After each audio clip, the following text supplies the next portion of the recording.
Okay, so now that we kind of understand how this thing works, we're going to pull out the contact or the proof printer. So every station has one of these down here.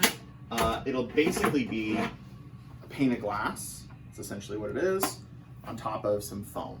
It's really, really simple. So I'm going to set this in the middle here. And what you do is we're going to open up this glass and we'll have your piece of paper. Imagine this is photographic paper. That'll be down here. Your negatives will sit on top of that piece of paper. We'll close the glass, so that'll hold them close to it. I'll just make sure you have to kind of adjust it a little bit so that your glass isn't covering up the whole thing. Okay, so then it's on there, and then we're gonna expose it to light. So what's gonna happen is the light is gonna pass through. So with photographic paper, the parts that are exposed to light, they turn black. The parts that aren't exposed to light stay white. So by blasting this with light, what's happening is your negative, right, which is an inverse of an image, the dark parts of your negative are going to stay bright, and the bright parts of your negative are going to become dark. That's why it's inverted. So we'll do that, and then we'll develop a test strip. So what we're going to do is in a little bit, I'm going to turn this light off, and we're going to go get a test strip.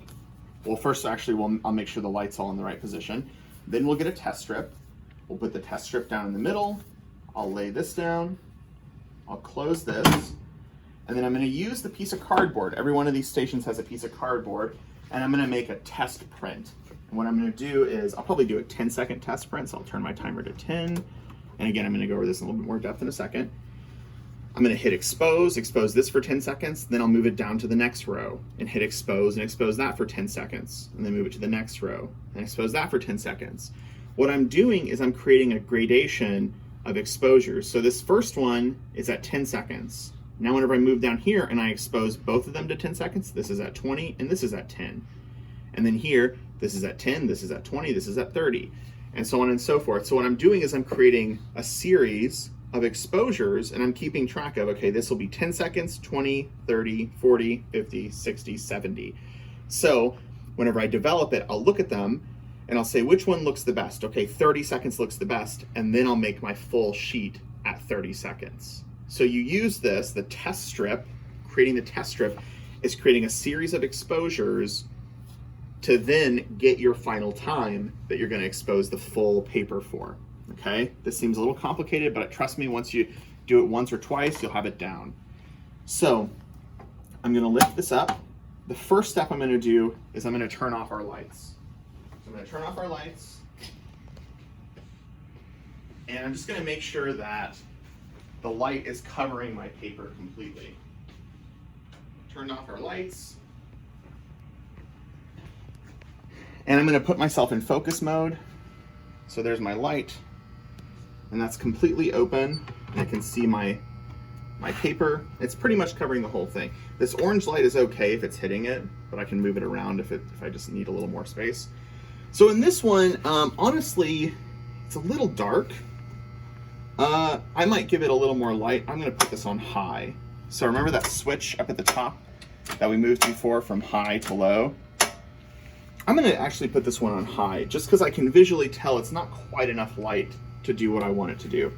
So the light is fully covering my print. If it wasn't, so for example, if it was like cut in a bunch like that, then I would pull this back.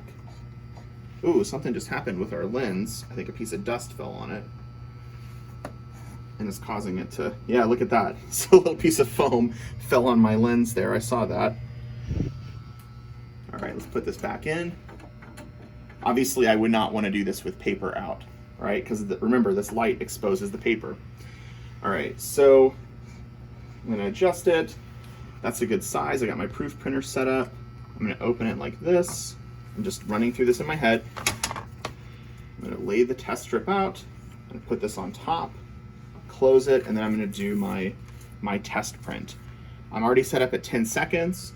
Remember, I'm on focus mode right now, so the light's just on. Before I get the paper out, I need to flick the middle switch to put it into print mode. And now I'm in print mode. Here, I'll get you some more orange light down there, if that helps a little bit.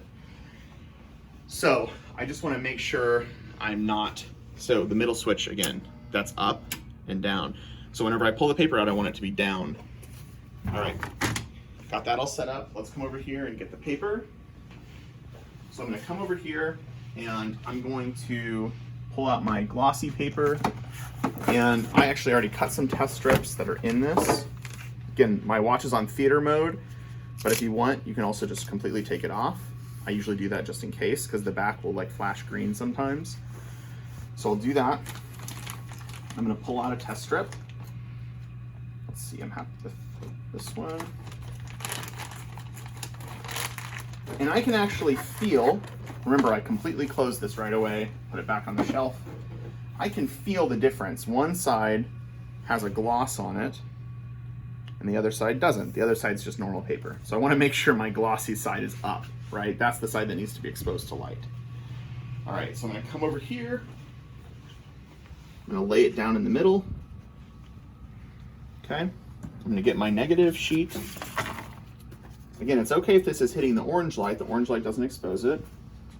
I'm gonna just kind of lay that guy down here. Make sure he's in a good position. Okay, I'm gonna close my contact printer. All right, so remember, I'm gonna make little segments. So I'm gonna use this piece of cardboard. I'm gonna cover all but the top and expose it for 10 seconds. Then I'm gonna move it down and do 10 seconds. Then 10 seconds, then 10 seconds. All right, so let's cover it all up.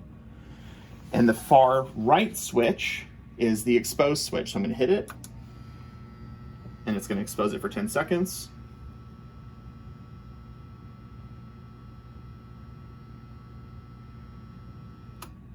Okay, move down. Expose for 10 seconds.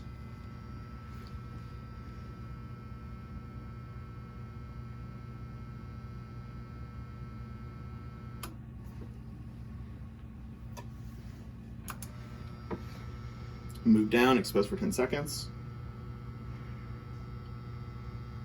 So remember, this is just our test strip. Move down, expose for 10 seconds. And after I expose this whole thing, I'm gonna stop the video and we'll start it again, and I'll show you the chemical part of this, which is really fun. It's the magic part. This may seem like a lot right now, but just for perspective, I taught this room of 16 7th graders how to do this, and it only took about an hour, I would say, start to finish. So take your time with the process. You know, this is really photography as a process. That's why people like doing darkroom, is that it's a close intimacy with your film. It's not the kind of boom, boom, boom like a machine gun. All right, so we did 10, 20, 30, 40, 50, 60. So I did 60 seconds worth of exposures. I'm gonna lift up my contact printer. I'm gonna pull out this sheet, and I'm gonna take it over to the sink, and we're gonna stop the video and resume it, and I'm gonna develop it.